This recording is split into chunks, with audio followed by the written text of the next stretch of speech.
morning everyone. Today we study about the सप्तविध कल्पना.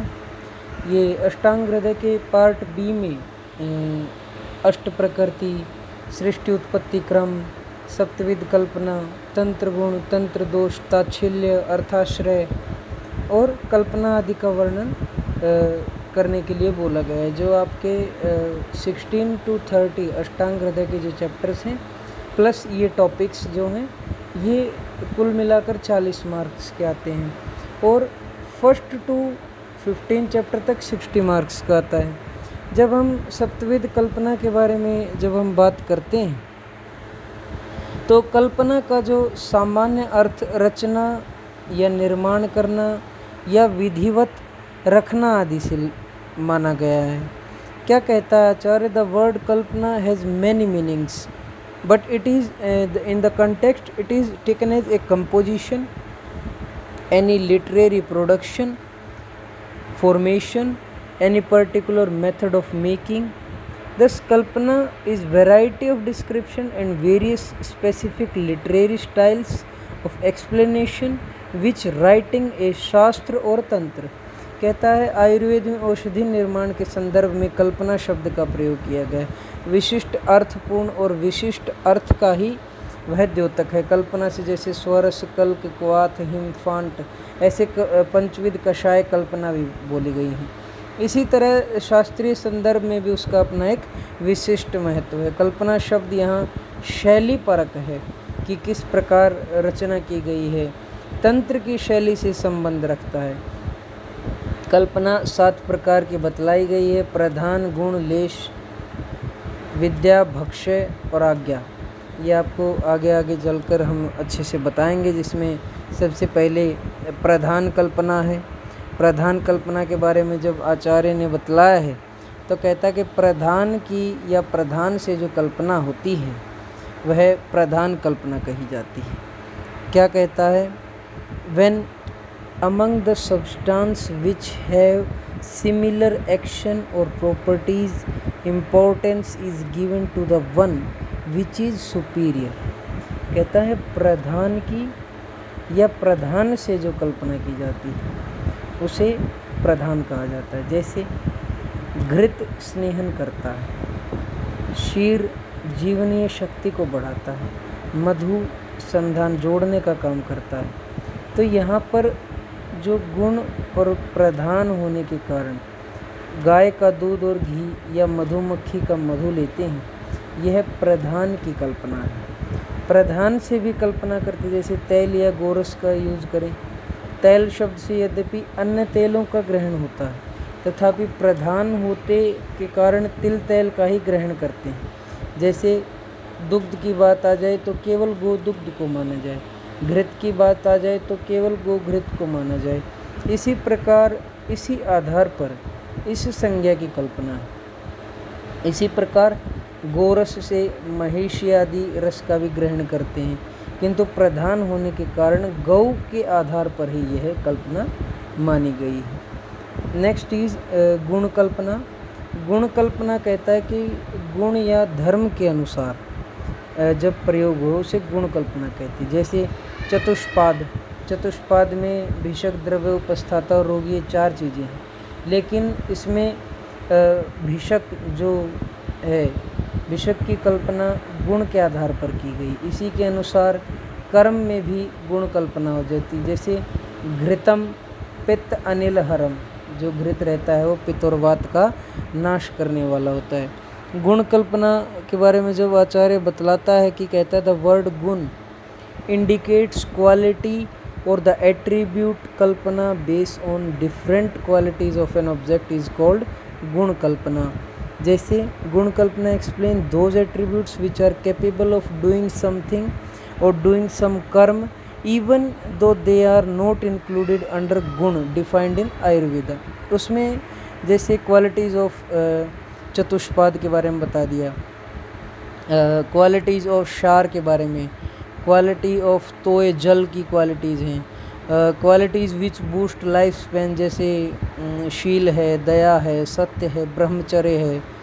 ये सभी इसके कंटेक्स्ट में जब इनको काउंट किया गुण के अनुसार और इनमें जो गुण आश्रित हैं उनको, और इसमें निंदनीय गुणों को भी काउंट किया। जैसे शार है, शार के जो अच्छे गुण हैं वो है शिकारी है और सुखन वाप्य है, लेकिन इसका एक निंदनीय गुण भी है, मतलब एक इसका डार्क साइड भी है। क्या? विषयंदी है। जैसे क्वालिटीज़ ऑफ विश के बारे में बात की जाए तो उसकी डिमेरिट्स ही हैं। कहता है अव्यक्त रस होता है, पॉइजन का कोई रस नहीं होता, ऐसा कहता है। आशुकारी है, क्विक फास्ट एक्शन वाला है। विशद है, वैवाही है, विकासी है, अपाकी है। और नेक्स्ट फिर लेश कल्पना के बारे में बात करता है। लेश कल्पना, लेश कल्पना जिसका थोड़ा जिसका डिस्कशन किया गया।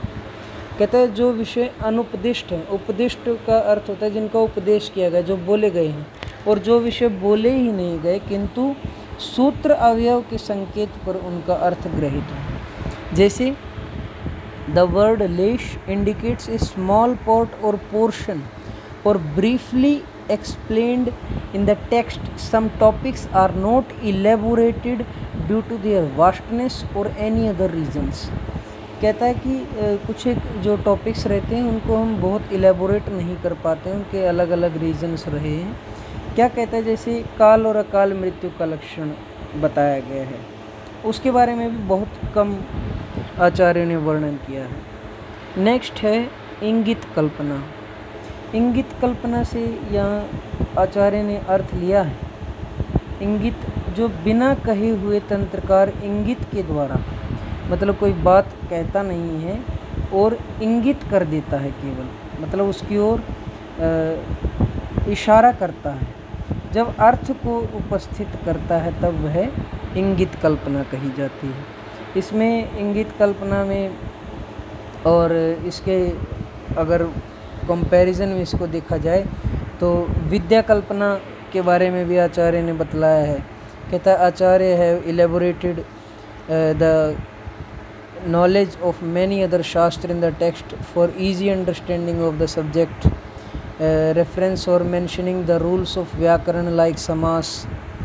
ये इस तरह से आचार्य ने यहाँ पर बतलाया है। कहता है vibhakti, pratyaya etcetera for understanding the shloka, और इसमें nirukti of various terminologies, examples. Next है विभक्त अविभक्त कल्पना। विभक्त अविभक्त कल्पना में कहता है कि जो संक्षेप में जो प्रस्तुत अर्थ को जब विस्तृत किया जाए तो वह विभक्त कल्पना। जैसे हेतुलिंग औषध के बारे में बताया है। हेतु का अर्थ क्या होता है कि कॉज ऑफ द डिजीज़, लिंग माने sign and symptoms of that, औषध माने मेडिसिन, उसके भी अलग अलग टाइप्स हैं। ये त्रिसूत्र के विवरण के रूप में ही सारा तंत्र, जितनी भी चरक संहिता पूरी लिखी गई है वो इस त्रिसूत्र के ऊपर ही लिखी है। हेतुलिंग औषध ज्ञानम, सो ये जो लाइन है जो आप लोग ध्यान से देखेंगे, इसी के ऊपर कंप्लीट चरक संहिता लिखी गई है। नेक्स्ट इज़ भक्ति कल्पना। भक्ति कल्पना के बारे में बात करता है जो केवल उपचार के लिए जो कुछ भी कहा जाए वह भक्ति कल्पना है। उपचारवश आयुर्वेद को अमृतों में श्रेष्ठ बतलाया है। मतलब जैसे बोल दे कि खीर के बारे में बात करने लग जाए, खीर कहता है कि अमृत के समान, लेकिन अमृत नहीं है। वैसे ही आयुर्वेद को उपचार के रूप में अमृत के समान बतलाया है। क्या कहता है आचार्य? नेक्स्ट इज आज्ञा कल्पना। आज्ञा कल्पना के बारे में बात करता है। आज्ञा कल्पना जिस विषय का कथन करने के लिए हेतु का प्रतिपादन किया जाए उसे संभव नहीं माना, केवल आप्तवचन को ही प्रमाण मानकर अनुभव किया जाए, उसमें कोई हेतु नहीं दिया जा सकता, वह आज्ञा कल्पना कहलाती है। जैसे तिनका मत तोड़ो, भूमि पर मत लिखो। मतलब आज्ञा का अर्थ होता है कि एक केवल उपदेश कर दिया कि भैया आपको रात को तारे नहीं गिनने, क्यों नहीं गिनने इसका नहीं बताया। कहता है कि आपको नदी के किनारे नहीं चलना है, क्यों नहीं चलना है ये नहीं बतलाया। उसके जैसे रात में नाखून नहीं काटने, क्यों नहीं काटने ये नहीं बताया, वो एक केवल आज्ञा कल्पना है, उसको आज्ञा कल्पना कहते हैं। यहाँ पर आज हम अपना कल्पना का जो टॉपिक है उसे कंप्लीट करते हैं और आपको इसको ध्यान से पढ़ना है। इसमें जो जो क्वेरीज रहे वो आप हमसे पूछ सकते हैं। Thank you so much. Stay home, be safe.